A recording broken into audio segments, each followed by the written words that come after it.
ang GMA Regional TV, One Mindanao. Aniya na ang mga dagkong balita karong adlaw sa One Mindanao. Duha ka senior citizens nga natabunan og basura sa nahugno nga landfill sa Davao City, wala pa nakita. Mga residente gipabakwit. Last day sa voter registration sa Magsaysay, Lanao del Norte, nagkagubot human dunay mga dili residente nga nagparehistro. Mga nalambigit sa Ghost Farm to Market Road project sa Davao Occidental. Gikasuhan na sa Department of Agriculture ngadto sa Ombudsman.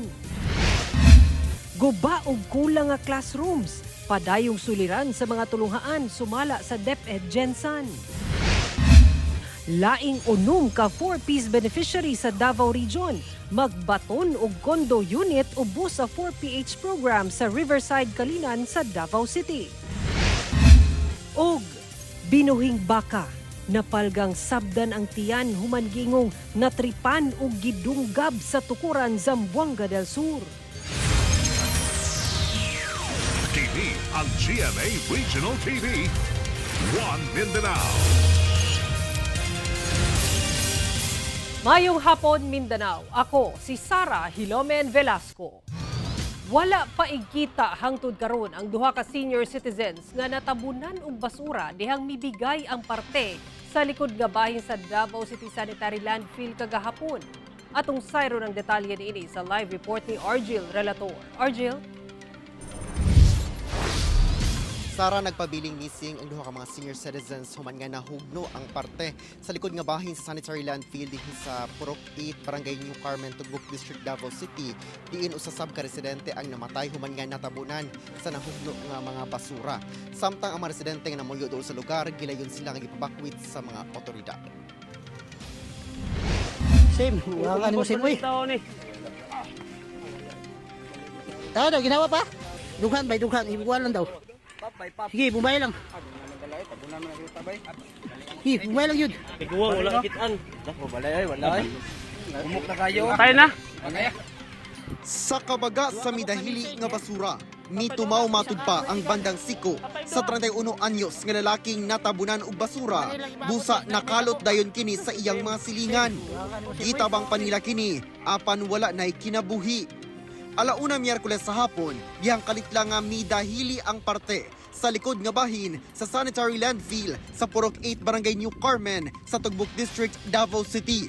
Sumala sa kapitan sa barangay nga posibleng ang kabugat sa basura tungod sa sagunsong ulan ang hinungdan sa pagdahili sa mga basura. Tungod pila kadlaw magugulan, bugat ang basura. So, ganina mo ito, niliyok ko siya. Usa ang kumpirmadong patay, samtang duha ka senior citizens ang missing, human lakip sa natabunan. Nagduda ko sir, marag nadas to nga. Kay tuyok man, marag magililo. Sa kalapad ug kadaghan sa basura nga midahili, lisod gayud pangitaon kung asa na ang duha ka senior citizens. Apan dunay nakitang kimailhan ang kabanay nga posibleng anaara dito ang lawas sa duha.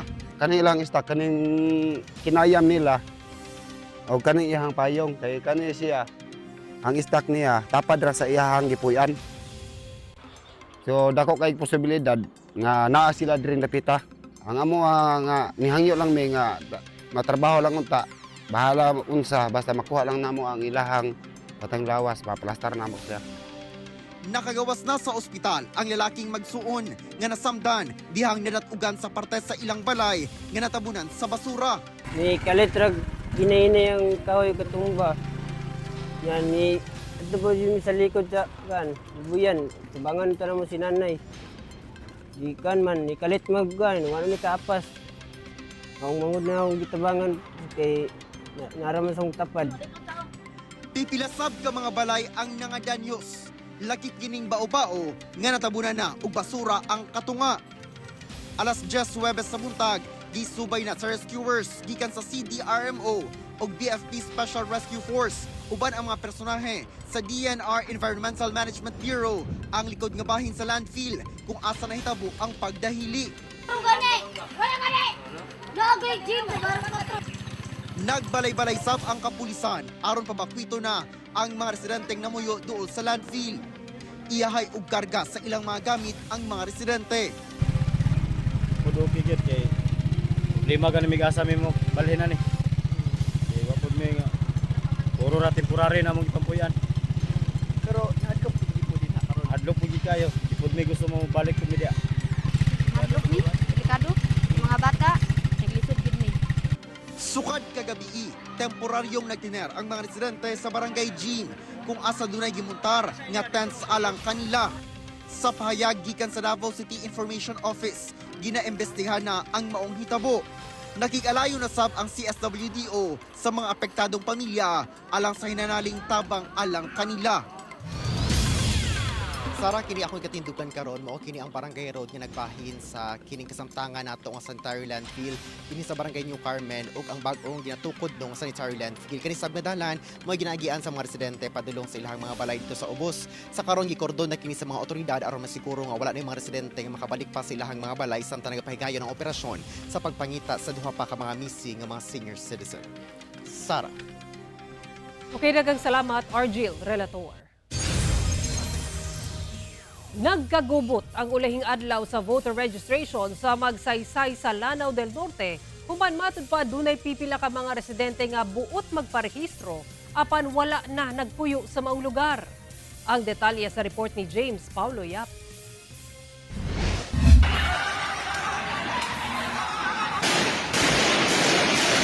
Sunod-sunod nga buto sa pusil ang milanog sa barangay Poblasyon Magsaysay sa Lanao del Norte. Dihang nagkagubot ang ulahing adlaw sa voter registration alang sa barangay ug SK elections. Makita sa video ang pipila ka mga kababayenan nga nagdinumugay na sulod sa usa ka gym sa lugar samtang ginasuwayan og uwang sa usa ka pulis. Apan mas migrabe pa ang sitwasyon dihang pipila ka mga kalalakinan ang mitampo na sa kagubot hangtod nga adunay nadungog nga buto sa pusil. Sumala sa Lanao del Norte Police Provincial Office, nag-ugat daw ang away dihang adunay mga buot magparehistro atol sa voter registration nga wala na matud pa nagpuyo sa maong munisipyo. Allegedly hindi nakatira sa barangay pero taga roon. Kim naman ang kapila is bakit kayo mag-register dito hindi naman kayo taga rito. Naghahanap buhay lang sila sa medyo sa mga adjacent municipalities. Dugay kuno nga nauwang ang maong gagubot tungod halos mga babae ang nalambigit niini ug kulang kuno ang mga babaeng personahe sa PNP nga mo patunga sa kagubot. Busa napugos kuno ang mga otoridad sa pagpabuto og warning shot. Hinuon wala man kuno'y nasamdan sa hitabo og nagmalampuson kuno nga nahuman ang voter registration. Yun sa based on the investigation sa ng ating kapulisan is yung AFP personnel para mag-warning para pacify agad yung mga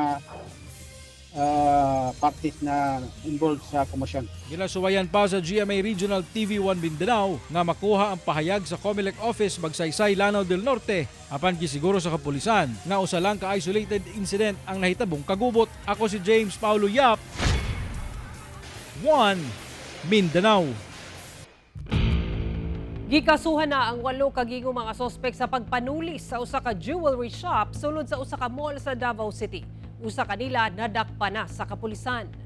Kasong robbery with the use of firearm ang gipasaka ngadto sa Office of the City Prosecutor batok sa 8 ka sospek kung asa usa kanila nadakpan sa Davao City Police Office niadtong May 9. Pinaagi sa pagigalayon sa Police Regional Office 9 Zamboanga, natultulan sa Zamboanga del Sur ang usa sa mga sospek nga gilang si alias Dadang.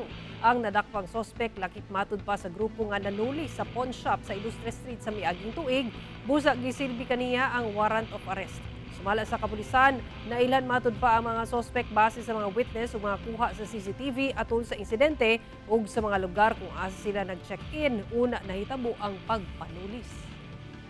Na-identify rin nato sila ma'am no, with the help sa mga witnesses kay makita man nilang ang mga now ma'am during the incident and also sa mga CCTV footage nga ato ang nakuha from the establishment sa Kamol and also sa mga hotels nga ilang stayhan man prior to the incident. Atong sayro ng dugang pang mga balita sa Mindanao, makauban nato si Efren Mamak live sa General Santos City. Efren. Salamat, Sara. Gibutyag sa Philippine Statistics Authority Region 10 nga miubos ang unemployment rate sa Northern Mindanao sa milabing tuig 2025. Apan misaka ang underemployment rate sa reyon, ilabi na ang mga nasa sektor sa agrikultura. Ang detalye sa report ni James Pauloya.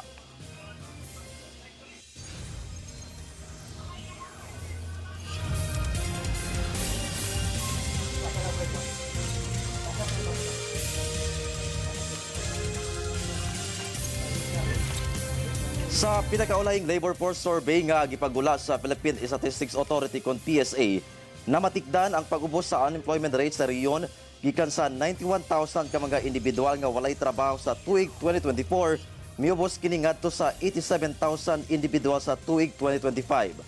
Dugang sa PSA, misaka ang unemployment rate sa Region 10 gikan sa 96.2% sa tuig 2024, misaka kini sa 96.3% sa tuig 2025 diin nagkatakdo na ang labor requirements sa mga kompanya ug ang qualification sa mga aplikante. Apan misaka sab kuno ang underemployment rate sa Northern Mindanao. Buot pasabot daghang mga individual ang padayon nga gapangita og part-time jobs bisan pa man duna na sila regular nga mga trabaho. Naguna kuno dinhi ang mga ana sa sektor sa agrikultura. Nanginaot ang PSA 10 nga magpadayon ang pagsaka sa employment rate sa reyon, ilabi pa nga nagatubang og krisis ang nasod. Agriculture and forestry. Second, we have the wholesale and retail, including the repair of motor vehicles and motorcycles. Then other services, activities, fishing and aquaculture, and construction. Agriculture is actually a seasonal employment. So I believe that workers in the agricultural sector would opt to be employed in a more permanent employment situation. Subling nanawagan ang Davao City Ancillary Service Unit sa mga barangay nga magmugna og kaugalingong task force drainage nga mobantay sa kahimtang sa mga kanal. Sumala ni Paul Bermejo, ang hepe sa Davao City Ancillary Services Unit, sa pakiginabi sa GMA Super Radio Davao. Dagan sa mga barangay ang nagasalig pa sa ilang buhatan aron malimpyuhan ang ilang mga drainage ug ang maghipos sa mga magtapok nga basura panahon sa baha. Gihangyo sab ang katawan nga tabangan ang lokal nga panggamhanan sa pagmintina sa kalimpyo sa syudad ug paglikay sa mga pagbaha pinaagi sa responsableng paglabay sa basura. Una na nga giangko ni Bermeo nga sinako nga basura ang ilang nahipos human ang pagbaha sa dakong bahin sa syudad. TV ang GMA Regional TV, One Mindanao. Gikasuhan na sa Department of Agriculture ngadto sa Office of the Ombudsman ang mga nalabigit sa Ghost Farm to Market Road projects sa Davao Occidental. Sumala ni Agriculture Secretary Francisco Tiu Laurel Jr., walay nakitang mga kongresista nga nag-request sa maong mga proyekto. 94 million pesos ang kinatibuk-ang kantidad sa Ghost Farm to Market Road project sa Davao Occidental nga nalambigit nga proyekto sa reklamong giduso sa Department of Agriculture karong adlaw. Di pangunahaan ni DA Secretary Francisco Tiu Laurel ang pagduso og reklamong graft, malversation, falsification of public documents, grave misconduct and serious dishonesty batok sa unom ka mga opisyal sa DPWH Davao Occidental Engineering District ug walo ka construction companies. Sumala ni Laurel, Polus Ghost Projects ang mga naisgutang proyekto nga gipatuman na unta sa nagkariyang lugar sa Davao Occidental sama sa Barangay Kaburan, Kulaman, Dato Danwata, Demolo, Tikal ug Manuel Peralta. Niadtong Oktubre, nabisita pa ni Laurel ang pipila sa mga proyekto nga nabayra na apan wala siya'y nakita nga farm to market road. Sumala ni Laurel sa maong mga proyekto, walay nakitang mga kongresista nga nalambigit o nag-request sa maong mga proyekto. Ginasuluyan pang makuhaan og pahayag ang mga opisyal sa DPWH ug mga kumpanyang nalakip sa reklamo. Matod sa DA, anaa sa 4,000 ang farm to market roads ug anaa sa lapas 1,000 na ang ilang na inspeksyon. Doon na sab sila'y lugar nga ginatanaw sama sa Ginubatan, Albay.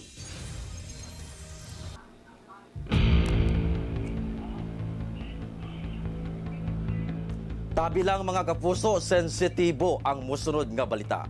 Usa ka binuhing baka ang napalgang samda ng tiyan, human gingong natripan o gidunggab sa tukuran Zamboanga del Sur. Ani ang report?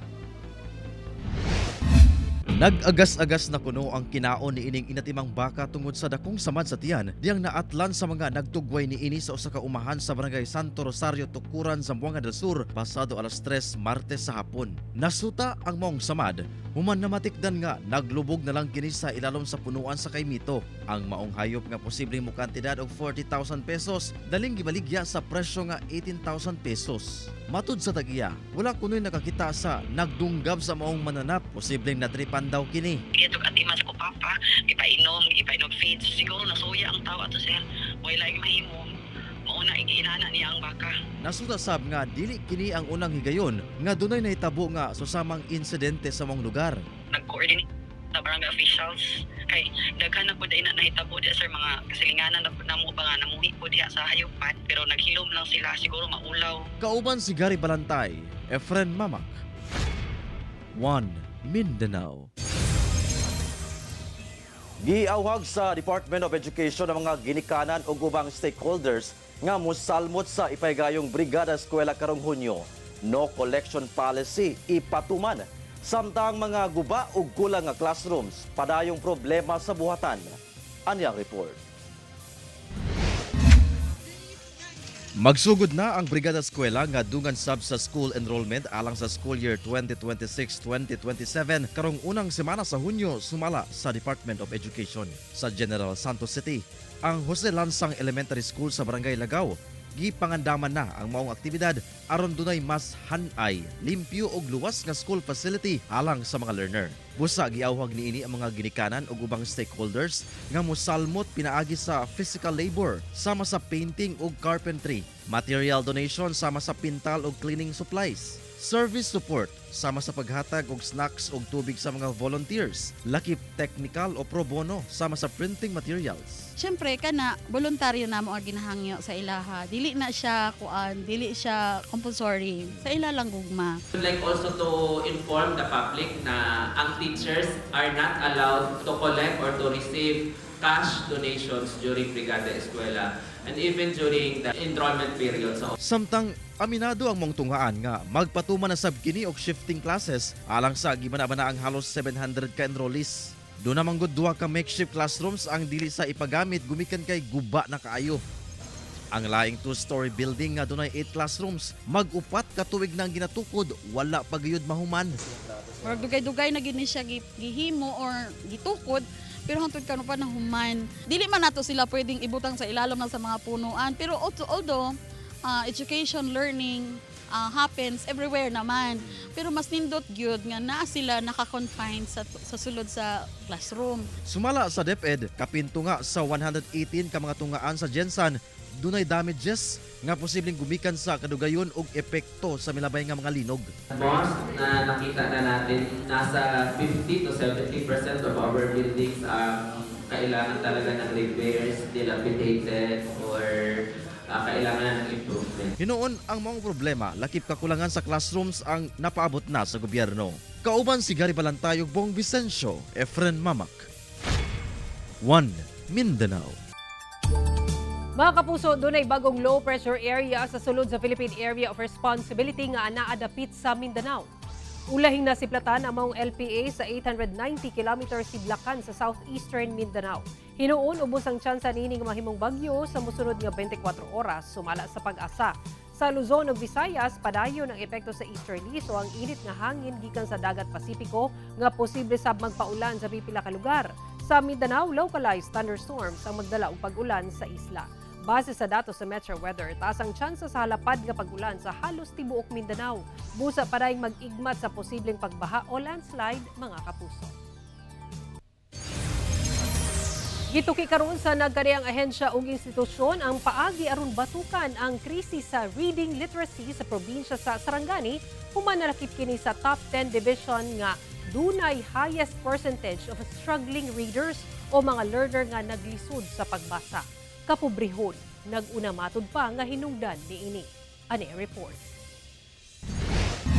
Sa gipagulang resulta sa EDCOM 2, the Second Congressional Commission on Education niatong bulan sa Marso, anaa sa top 5 ang probinsya sa Sarangani nga dunay taas nga porsyento sa struggling readers o kadtong mga learner nga naglisod sa pagbasa o anaa sa 60.57%. Kinigamit ang Comprehensive Rapid Literacy Assessment. So naatay katong low emerging, mao to siya ang pinakababa na level sa reading performance sa atong mga estudyante para sa grade 1 to 3. So na-stipulate dito nga sa ang percentage nato sa mga nag-take og exam, 50% na belong sa low emerging sa grades 1 to 3. Tapos sa PhilErie na pod, naapod tayo mga 51% nga nabilong sa frustration level. Gumikan ni ini, nagpaygayon og panagtapok ang nagariyang sektor sa education, provincial and municipal government of Sarangani, lakip NGO aron hatagan kini og solusyon. Dunay nagsugyot nga kini problema sa resources allocation, kakulangan sa mga classroom, road accessibility ug mga magtutudlo nga dili ka relate sa mother tongue sa komunidad. Apan nag-una matud pa nga hinungdan mao ang kapobrehon og lagyo nga eskwelahan. Sa pagiginabi sa mga estudyante sa usa ka tribo sa Aladel, Sarangani, ang uban kanila nagatabang sa panginabuhian sa ilang mga ginikanan. Hinungdan nga walay panahon aron magtuon og basa. Kasabot ka sa imong ginabasa? Kamay lang. Gamay lang, no? Reading Ode to Beauty and the Best, this beloved stories spark imagination and Kanang magbasa kag English ba? Sabot ka? gamay lang Ganang sa'yo maglisod kag sabot, gamay lang. Kay, ano man? kay trabaho ba O sa'yo mga trabaho nga imong ginahin. magkakutog lubi Wala kayo tayo magtuon-tuon sa balay, no? wala talagsan lang ya tagsa Tungod sa kapobre. Asa mas lamang eskwela? Dere, tabok ko. Katunon pa. Magpagagi. Hinuon matod sa DepEd, doon na sila usa ka programa alang sa pagsulbad sa mga problema. Well, naaman tay aral program, mao na isang academic recovery, naatay mga volunteers, nga mga youth, na apoy mga applicants nag-a-apply ng mga teaching position nga wala pa na hire. Mao ni silang ginagamit nato nga mga volunteers para naatay one-on-one pag-assist sa mga estudyante. Andam sab ang ubang institusyon ug NGO nga mosuporta ni ini. So kailangan nating malaman ang the way how these IP people learn and how can this be supported so that it can result to favorable literacy outputs or outcomes. And if you want to help the community, particularly the children, you focus on education. Itong nangyayaring crisis ngayon, naging matagumpay na kami before with the Project Quest, pero nangyayari siya ulit ngayon and we find it as our own responsibility and accountability also to do something. Kauban si Gary Balantayog, Bong Vicencio, Efren Mamak, One Mindanao. TV ang GMA Regional TV, One Mindanao. Nakatagdang i-turnover sa DSWD Region 11 ngadto sa dugang unom ka benepisyaryo sa Pantawid Pamilyang Pilipino Program Con 4 Ps ang mga socialized condominium unit ubos sa expanded pambansang pabahay para sa Pilipino Con 4 PH program sa Peoplesville sa Barangay Riverside sa Calinan District, Davao City. Sa impormasyon gikan sa DSWD 11 nga nakuha sa GMA Superanjo Davao, tinguha sa programa nga makahatag og luwas, barato ug disenteng pabalay sa mga pamilyang Pilipino. Lakip niini ang mga makonsidera nga self-sufficient o graduating nga 4-piece beneficiaries. Nasayran nga dunanay duha ka benepisyaryo sa 4-piece ang kasamtangang nagpuyo sa Peoplesville. Sumala ni Margie Sobretodo, ang hepe sa 4-Piece Management Division sa DSWD 11, nga gipangunahan sa Department of Human Settlements and Urban Development Region 11 ang programa sa pakigtambayayong sa Pag-ibig Fund ug Social Housing Finance Corporation.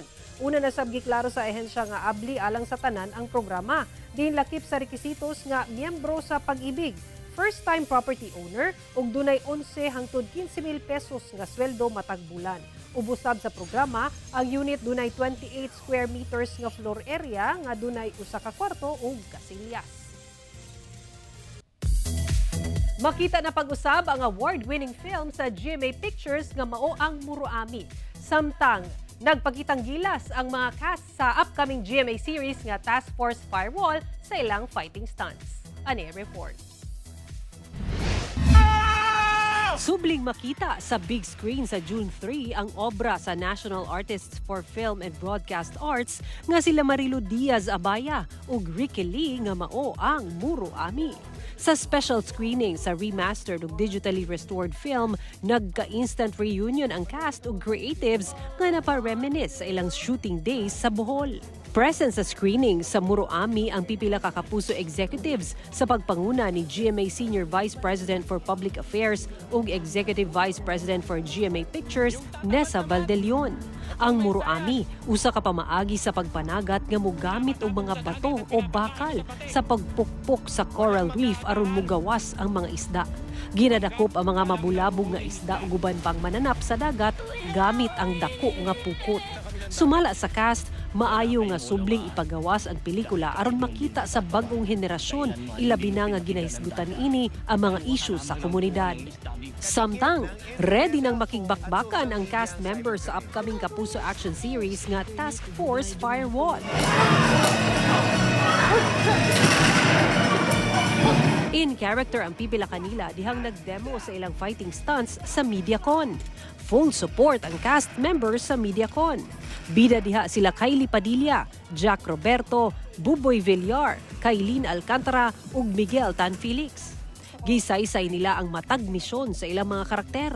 Sumala ni Kylie ug Miguel, dili matud palalim ang ilang buwis-buhay stunt nga pagrapel sa GMA main building. Yung mga harness stunts, matagal ko nang ginagawa, bata pa lang ako. But iba kasi yung bababa ka ng mula 15th floor.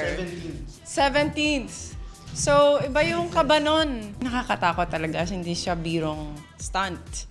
Although, dinouble check naman yung safety namin. Nakakatakot pero yun nga, mas madali siyang gawin pag may kasama.